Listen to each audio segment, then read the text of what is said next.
Buenas tardes. Vamos a ver otra plática. Ahora vamos a ver algo relacionado con politrauma. El trauma múltiple mayor, digo, está mal que lo diga, pero yo creo que son de los casos más fáciles de manejar. ¿Por qué? Porque ya sabemos qué problemas puede haber. Nada más hay que tener una metodología para irlo resolviendo. Al recibir al paciente, lo primero que tenemos que tener mucho cuidado desde que se recoge el paciente en el sitio del accidente, si es que fue un accidente, la inmovilización del cuello es muy importante. Y una vez que inmovilizamos el cuello, los movimientos tienen que ser en bloque. ¿Por qué? Porque hay que tener mucho cuidado con las vértebras, en especial las vértebras cervicales. Una lesión de vértebras cervicales que inclusive puede seccionar la médula, pues va a ocasionar una cuadriplegia. Una persona con cuadriplegia es un problema terrible, ¿verdad? El estar paralizado desde el cuello para abajo, no sentir brazos, ni piernas, ni sensación de frío, ni de calor, ni de necesidades fisiológicas. Es terrible la cuadriplegia. Pero también puede ser paraplegias cuando hay fracturas pues desde las dorsales o las lumbares, ¿verdad? Paraplegia. Y lo primero que hay que hacer en un paciente grave es cubrir 3 letritas: la B, la I y la P. La B, que es ventilación lo más adecuada posible, y manejo de líquidos. Y la P, ve la presión arterial. Y si la presión arterial está baja, puede ser por 3 causas.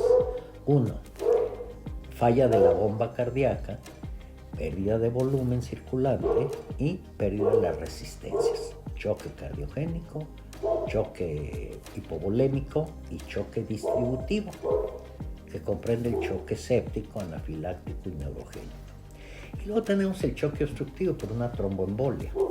En el caso del paciente politraumatizado, la hipotensión por falla cardíaca me la puede dar una contusión miocárdica o un taponamiento cardíaco.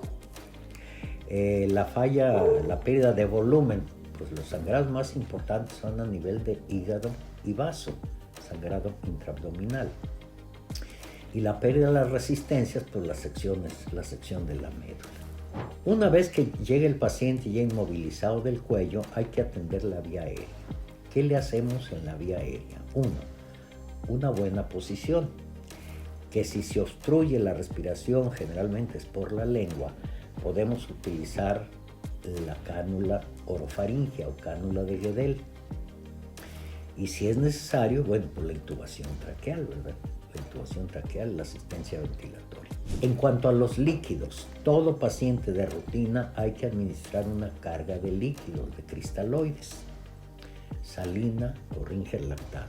Una carga son 20 a 40 mililitros por kilo en unos 20 o 30 minutos, ya lo habíamos visto. ¿Por qué? Porque todo paciente, es una regla, accidentado, traumatizado con taquicardia, hay que considerarlo hipovolémico.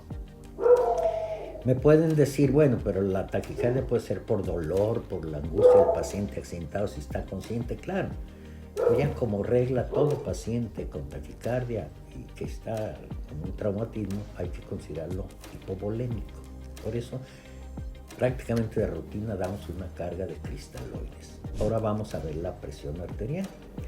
Si el paciente está hipotenso, lo primero que tenemos que detectar es si está anémico, pálido de las conjuntivas o de sus palidez cutánea. Puede ser por un sangrado abdominal, lesión del hígado o lesión del vaso, es lo más común. Vamos a ver anemia clínica y además vamos a ver distensión abdominal. Ahora sí, vamos a revisar pues al paciente. En este caso, por ejemplo, en la inspección, lo que vimos de rutina en una inspección es en los ojos, en pacientes comunes y corrientes, ictericia o anemia. En este caso de un politraumatizado vamos a ver anemia. Revisamos oídos, nariz y garganta, claro. Si hay sangre en el conducto auditivo, pensamos en una fractura del piso medio. Y si hay hematomas en los ojos periorbitarios, fractura del piso anterior del cráneo. Eso es cuando estamos revisando los ojos. Puede haber fracturas también de los huesos de la cara. Enseguida nos vamos al cuello. Habíamos dicho que en el cuello hay que revisar ganglios, plétora yugular y ganglios y el tiroides. En este caso del transversal vamos a buscar únicamente plétora yugular. Si hay plétora yugular importante, pueden ser por básicamente dos causas. O es un taponamiento cardíaco o es un neumotórax cerrado. El taponamiento cardíaco se manifiesta con la llamada triada de Beck. Hay plétora yugular importante porque la sangre en el pericardio comprime el saco pericárdico, impide el retorno venoso, entonces hay plétora yugular muy importante. O el neumotórax cerrado porque el exceso de presión en el tórax por el aire impide el retorno venoso y también va a haber plétora yugular. En el caso del taponamiento cardíaco, los ruidos cardíacos es la triada de Beck, ¿verdad? Plétora yugular, ruidos cardíacos apenas los escuchamos, porque entre el corazón y el estetoscopio pues hay el acúmulo de sangre en el pericardio. E hipotensión arterial, ¿por qué? Porque la sangre no deja trabajar al corazón. En el neumotórax pues vamos a ver que va a hipoventilación en un lado o en el otro lado del tórax, hipoventilación. Y cuando es a mucha tensión, hay demasiado aire en el pulmón, está demasiado colapsado el pulmón, pues va a haber timpanismo. Ahí sí nos sirve la percusión. Hay que percutir, se oye como tambor. ¿Qué hacemos en esos casos? Vamos a poner un sello de agua, pero como una medida urgente, antes de poner el sello de agua se hace una punción con una aguja en el segundo o tercer espacio intercostal, línea medio clavicular. Introducimos la aguja para aliviar la presión dentro del tórax. Y una vez que se alivie la presión del aire dentro del tórax, entonces el paciente obviamente va a mejorar algo. Ahora sí se le pone su sello de agua en el quinto espacio intercostal, cruzamiento con la línea axilar anterior. ¿Por qué se pone en la línea axilar anterior y quinto espacio intercostal? El quinto espacio es el que pasa a nivel del pezón en el hombre o a nivel de la punta del omóplato en la mujer. Ese es el quinto espacio. ¿Por qué no en la línea media o la línea axilar posterior? Porque el paciente en la cama, si le ponemos el sello de agua, el tubo, más atrás, se lastima al moverse. Entonces, quinto espacio. Si el individuo es demasiado obeso, no nos vamos a meter en el quinto espacio porque va a ser muy profundo está el hallar el espacio intercostal por la grasa. Entonces en estos pacientes optamos por poner el tubo de toracostomía en el segundo o tercer espacio intercostal en la línea medio clavicular.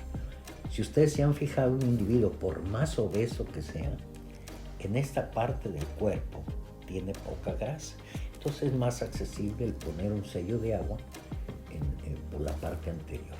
Puede haber muchas fracturas, ¿verdad? Muchas múltiples fracturas. Sin embargo, cuando hay fractura de 2, 3 o más costillas en varias partes, se altera la mecánica de la respiración. Entonces observamos lo que se llama tórax inestable, una disociación tóraco-abdominal. ¿En qué consiste esto? Que observamos al paciente que cuando toma aire sube el tórax y se deprime el abdomen. Y luego se sube el abdomen, se distiende el abdomen y se sube el tórax. Entonces es una disociación tóraco-abdominal. En estos casos hay que dormir al paciente, intubarlo por supuesto, ponerle un ventilador, dormirlo, tenerlo dormido. Y muchas veces usamos relajantes musculares sistémicos, paralizar al paciente. ¿Para qué? Para que él no haga esfuerzo para respirar, que los músculos respiratorios no hagan esfuerzo. El ventilador lo va a estar manejando y esas costillas van a ir soldando en términos de unos cuantos días. El hecho de intervención y fijar las costillas con alambre no se hace de primera intención. Puede llegar el momento en que haya que fijar alguna costilla, a lo mejor, ¿verdad? Pero lo más común es que esas costillas vayan soldando en cuestión de varios días. El paciente debe estar dormido, bien sedado, y muchas veces con relajantes musculares. Pasamos, ¿qué otra cosa? Al abdomen. Bueno, dijimos ruptura de víscera hueca o ruptura de víscera sólida. Si se lesiona el hígado o el vaso, bueno, va a haber un sangrado intraperitoneal. Puede ser es muy importante. Y vísceras huecas, pues puede ser una distensión abdominal y hay aire libre en la cavidad peritoneal. Y luego vemos la pelvis. La pelvis es un sitio que sangra mucho, pero no vemos el sangrado, no es evidente.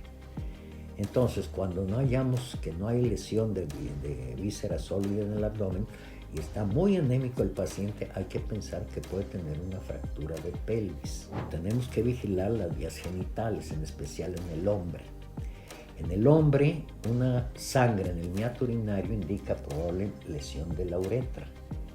No hay que intentar ponerle sondas. Claro, lo hemos hecho con mucho cuidado, pero ahí lo mejor es derivarlo al urólogo, definitivamente, que tiene más experiencia. Lo más que se puede hacer es, si está muy distendido de la vejiga y no puede orinar, bueno, pues hacer lo que se llama una talla suprapúbica, poner una sonda directamente en la vejiga, ¿verdad? Una cistostomía. Y por último vienen las fracturas de huesos largos. Fractura de fémur, claro, puede ser otro tipo de lesiones, esguinces, fracturas de la rótula, en fin, pero estamos hablando de las lesiones más comunes. Por eso les decía que el paciente politraumatizado creo que es fácil de manejar, porque ya sabemos las lesiones que puede tener, nada más hay que buscarlas. Por ejemplo, hablando de estudios, ¿qué podemos usar? Yo, ¿qué les diría de parte mía? Que yo creo que no nada más columna cervical, tórax y pelvis. Yo diría que columna cervical y resto de la columna. Ya tuve un caso de un paciente accidentado, hicimos sus estudios, columna cervical, tórax y pelvis, estuvo intubado, sedado, etcétera, etcétera. Cuando logramos extubarlo, que ya está el paciente inconsciente, resulta que está parapléjico. Caray, ¿por qué? Pues ¿por qué? Porque trae una fractura y una sección medular a nivel de las vértebras lumbares. ¿Qué se nos pasó? Entonces yo diría columna cervical, anteroposterior y lateral y resto de la columna, como una seguridad. ¿Qué otro estudio tenemos? Pues con la radiografía podemos detectar fracturas costales, fracturas claviculares, podemos detectar neumotórax, todas esas a nivel. Podemos detectar un taponamiento cardíaco, corazón, la silota cardíaca muy grande. En esos casos, en un taponamiento cardíaco, claro, hay que hablarle al cirujano de tórax. Una medida urgente es puncionar aquí en el apéndice sifoides, dirigirnos al hombro izquierdo, y en cuanto salga sangre, probablemente esa sangre va a aliviar, el sacar esa sangre va a mejorar la función cardíaca, teniendo cuidado de tener al paciente monitorizado, porque podemos llegar al miocardio y va a haber arritmias. Pero en esos casos súper urgentes, pero lo mejor es la intervención y la ayuda del cirujano de tórax. Eso es muy importante, ¿verdad? ¿Por qué? Porque ellos tienen la experiencia. Es muy importante la ayuda del cirujano de tórax. Entonces, con esos datos, pues se nos facilita el manejo del paciente politraumatizado. Que si el golpe fue en la cabeza, pues ahí está la tomografía. Con una observación. En un paciente con un trauma de cráneo, a veces le tomamos la tomografía. Son pacientes generalmente no traen datos neurológicos de alarma. ¿Cuáles son? Si es un hematoma, midriasis del lado afectado, reflejo fotomotor lento, reflejos oculocefálicos. Claro, no hay que moverle el cuello, pero están lentos. El cuello, rigidez de cuello tampoco le buscamos para no mover el cuello. Debilidad o hemiparesia o hemiplegia del lado contrario al lado del hematoma. Y Babinski. Y generalmente hay datos neurológicos, datos clínicos. El paciente habla mal, no puede hablar, o se siente débil, o no hay debilidad, siente menos en una parte en el hemicuerpo izquierdo o en el derecho. Pero muchas veces ya vimos un caso que el único dato que traía un hematoma era el signo de Babinski. Entonces hay que tener mucho cuidado. Pero muchas veces al tomar la tomografía, la primera tomografía sale normal. ¿Por qué? Porque todavía no se ve la sangre. Entonces hay que tener mucho cuidado en la revisión neurológica. Y la tomografía a lo mejor va a salir, ya nos va a dar el dato del hematoma a las 2 horas, a las 4 horas o al día siguiente. Hay hematomas crónicos, ¿verdad? Pero siempre hay manifestaciones clínicas. Entonces ahí tenemos un aspecto general de la metodología para abordar un paciente politraumatizado. Ya para terminar vamos a poner el caso para que ustedes lo revisen en la próxima clase. Esta es una niña de aproximadamente 10 años que cae, yo creo que rodando por las escaleras de un centro comercial aquí en Guadalajara. Si la niña cae directamente no hubiera sobrevivido, imposible, cayó del 2º piso. Bueno, eso me dijeron. La niña llega inconsciente, con hematomas periorbitarios, múltiples hematomas en la cara, respirando mal, con tiros intercostales, y llega al hospital donde ustedes la reciben. Aquí va a quedar de tarea, primero, que ustedes vean qué diagnósticos presuntivos pueden hacer. 2, cómo van a empezar el manejo de esta paciente, por dónde van a empezar. Y luego el tratamiento, por supuesto. Pero eso lo vamos a revisar en la siguiente clase. Ahorita analicen el caso. Politraumatizada con hematomas periorbitarios bilaterales, bien inconsciente, por supuesto. Dificultad respiratoria, y sus signos vitales estaban dentro de lo aceptable, y los paramédicos dicen que le han pasado de 2 horas de 1 hora o 2 horas que la recogieron a este momento, le han pasado aproximadamente 300 mililitros de solución salina. Viene con oxígeno, inmovilizada del cuello. Entonces ahí se los dejo de tarea para que hagan una lista, bueno, por orden, qué piensan que puede tener y qué le van a hacer. Es un caso, creo que hasta cierto punto sencillo. De todos modos, en la siguiente plática, pues vamos a analizarlo punto por punto.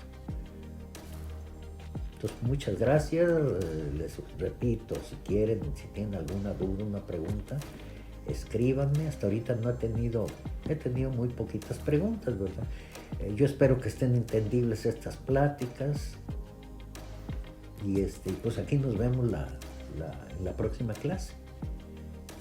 Muchas gracias.